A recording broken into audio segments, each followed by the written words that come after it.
Dobrý den, jmenuji se Dušan Lehocký starší. Nacházíme se v lokalitě Horní Polánky, která spadá pod obec Nířsko. Můj otec zde v roce 1946 to koupil jako příděl po Němcích od státu a začal zde hospodařit s maminkou, ale po 2 letech ho soudruzi vystěhovali, protože přišel jako řidič anglického tanku. Já jsem v roce 1991 zažádal o navrácení pozemků, které mi byly v roce 1996 navráceny a začal jsem zde podnikat.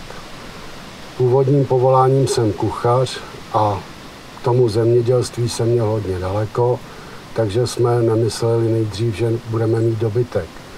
V roce 1998 jsme koupili první ovce, protože krav jsem se bál, ty byly moc na mě vysoký a začali jsme dělat genetický fond České republiky Čistou Šumavku.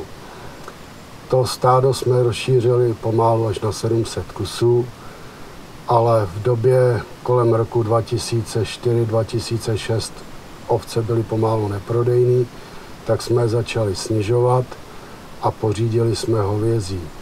Dneska máme asi 300 kusů ovcí, 40 kusů dobytka a hospodaříme asi na 130 hektarech.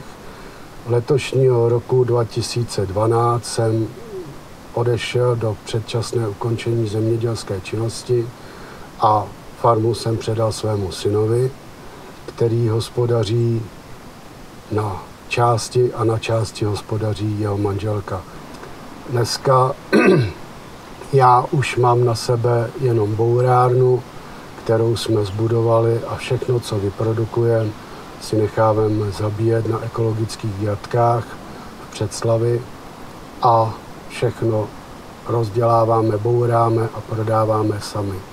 Protože problém je v tom, že zemědělec musí dělat činnosti, které jsou navíc, protože v okamžiku, kdy to chce prodat nějakému zprostředkovateli, překupníkovi, tak je neskutečně okradený a jemu nezůstane nic.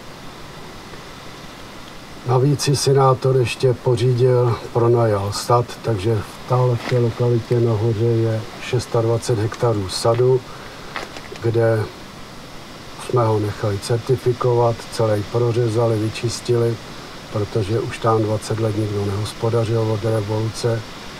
A dneska letošního roku je tam taková úroda jablek, že jak je tady normální, že když se něco urodí, tak to pak nikdo zase nekoupí. Takže vůbec nevíme, co s úrodou budeme dělat.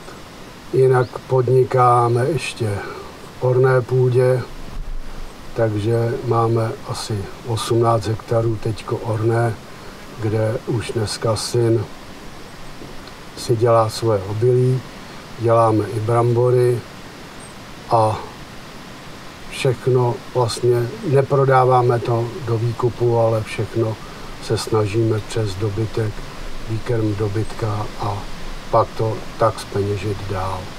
Když jsem začal hospodařit v roce 1998, tak jsem všechno směřoval jenom na ovce, takže jsem rozšířil chov, tak skutečně jsme měli nejvíc asi 700 zvířat, ale postupem doby mě bylo jasný, že není možné směrovat všechno jenom do jednoho.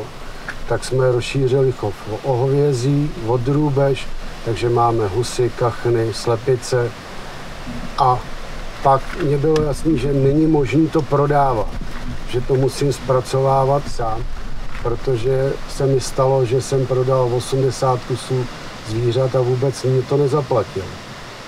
Takže jsme si udělali svoji bourárnu a dneska jsem ve finále i rád, když je nějaký problém na trzích nebo vůbec ve městech, protože se mě zvýší návštěva a přímo mě přijedou zákazníci na dvůr a vidí toho konečného spotřebitele, ten člověk, a vidí, jak on je s tím nadšený a vrací se mi.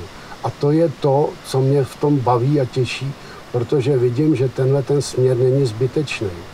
Sám jako kuchař můžu říct tolik, že když jsem vařil dřív a vařil jsem z masa, který v životě nevidělo sluníčko, Dneska ty zvířata, které jsou od rána do večera venku, bez jakýhokoliv stresu, to je úplně jiný maso, úplně jiný jídlo.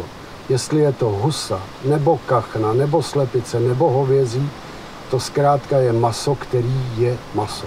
Ty lidi se nám vrací a jsou to vlastně stálí zákazníci, což je pro nás veliký přínos, protože my máme jistotu, že všechno, co vyprodukujeme, tak se dostane skutečně tomu spotřebiteli, který už nás zná. A to je to, kam by tohleto hnutí asi mělo vést. Jo, protože dát to někam do supermarketu, kde nakonec je tam cena 400 korun za to nepřeměřený, je to přemrštěný, že jo.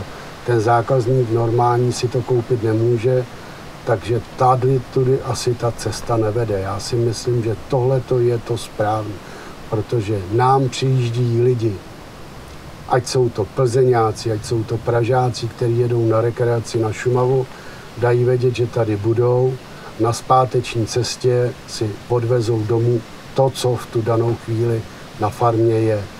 A je to v oboustranné spokojenosti. Že? Plány do budoucna naše farma má takové, že vnouček začal teďko chodit na zemědělskou školu a chtěl by hospodařit dál, takže to je veliký štěstí, že člověk vlastně to, co tomu obětoval těch 20 let života, že není zbytečný.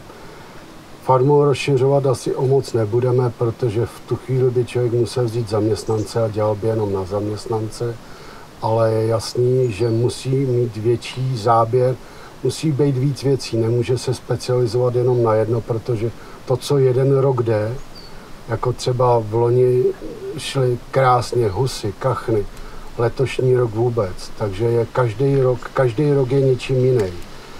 Ale syn by chtěl ještě v té lokalitě nahoře udělat zpracovnu ovoce, pravděpodobně postavit nějakou velkou moštárnu a sušárnu, protože si myslíme, že tím směrem by to mohlo jít, protože je velký nedostatek na trhu tohoto zboží. Synová manželka podniká v agroturistice, máme zde ubytování a myslíme si, že tímhle směrem by to šlo ještě rozšířit. Chtěli bychom do budoucna, až se postaví ta zpracovna ovoce a moštárna a sušárna, tak nahoru na to postavit ještě nějaký srub, protože tohleto místo je překrásné a lidi se nám sem vracejí a dneska už kapacita nestačí.